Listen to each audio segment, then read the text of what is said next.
I'm going to talk about law past, law present, law future, and I'm going to be as quick as I can because I can tell I'm at the end and everybody wants to leave. And my wife also told me that since I am on some drugs, having had this pain, that I shouldn't talk very much at the same time. And I understand this is on video, and I can see they're both pointed at me. Law passed. I should not be up here, nor should Rod Phelan, nor should some of the others, or Dick Sales and the others that are up here, because we look at these other guys as sort of the old guys. These are kind of our fathers. We saw these people as people that we admired so much that we weren't even worthy to have our names on the pleadings.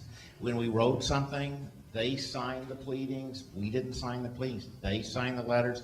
We might have drafted something.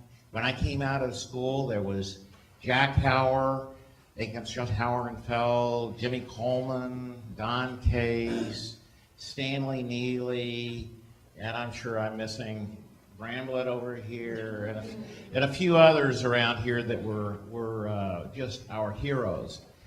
Dick Haynes and I, you may not know this, but I used to ride bus 21 downtown with him, and he was an Anglophile at the time.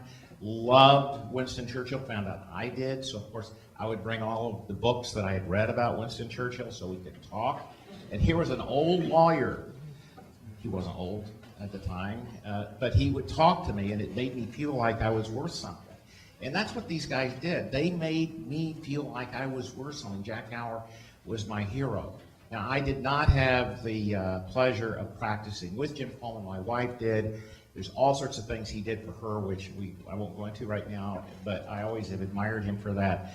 And Jim Coleman, bless his soul, started our law firm because when I was about 42 years old, 40 years old, I said, look, I'm getting tired of this big law firm thing. I can't handle anymore. He says, well, you need to go out on your own. I said, well, it's a little drastic, don't you?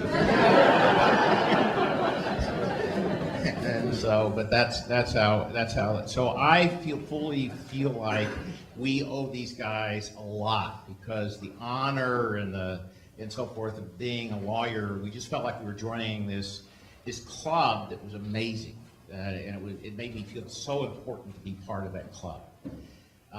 Then there was the law present, and that was basically, I'll say, when I started the law firm.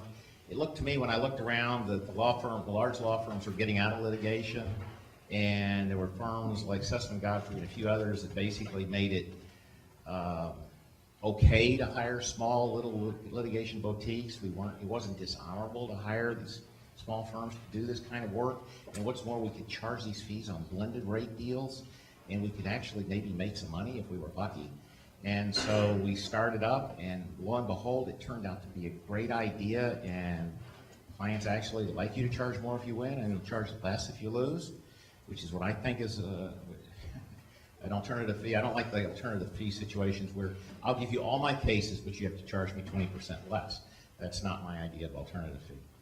And then finally, the law future, and that's where you guys come in, and this is where I think you have a lot.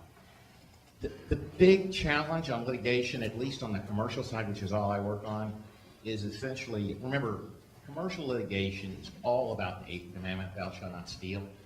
And basically, everything has to do with thou shalt not steal, and then we try that. The commandment doesn't change, stayed the same all these years. All we're changing is the asset. Thou shalt not steal patents, thou shalt not steal securities or fraud or money or anything. It's just the same commandment. It's what we try every day of the week. And I've been going to trial 2 to 3 times a year forever. Most of the guys in my firm go to trial, and gals in my firm go to trial a lot because that's what we're trying, something relatively simple. At the end of the day, what drives this and what makes these firms work, such as ours and others, like Haynes and Boone and others around town, is this. There is great joy in doing all this stuff because you actually get to help people, and it makes you feel good. And that's why we do it. So you're going to have it's fine. People are not going to stop sinning. They're going to continue to lie, steal, cheat, and betray. And what's more, they're going to do it at a greater rate because of the decline in oil prices. So I have no problem finding people to sue. That's not the problem. It's finding people who want to pay me to sue other people.